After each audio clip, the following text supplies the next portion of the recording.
Pasensya na po. Nabasag ko yata yung takori nyo. What?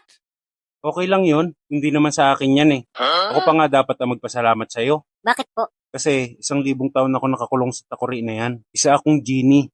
Talaga po? Oo. At dahil dyan, meron kang 2 kahilingan. Wow naman! Bakit 2 lang po? Diba 3 pag genie?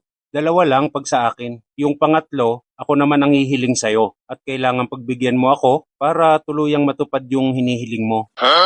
Ganun po ba? Sige po, walang problema. Ano, pwede na po ba akong humiling? Pwede na. Ano ang una mong kahilingan?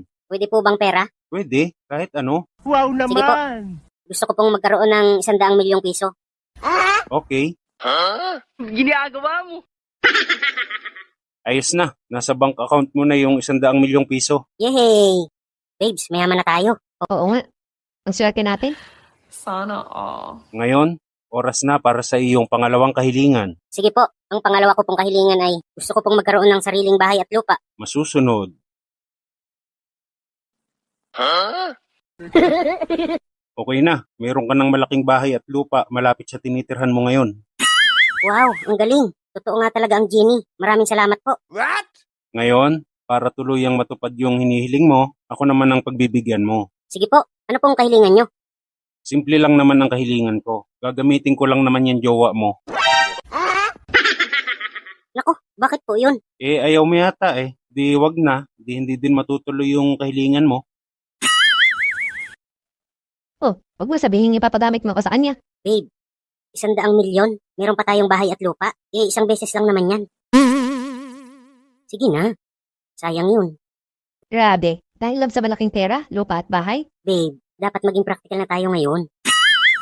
Ano, itutuloy pa ba natin?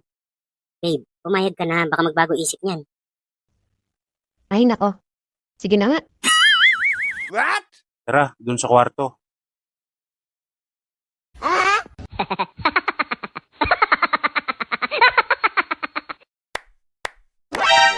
Nani?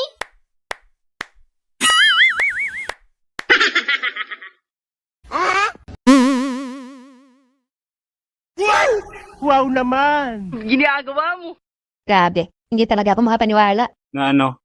na kaya akong ipahiram ng jowa ko dahil lang sa pera. Eh ako rin nga, hindi rin ako makapaniwala eh. Na ano? Na hanggang ngayon, naniniwala pa rin yung boyfriend mo na meron talagang genie.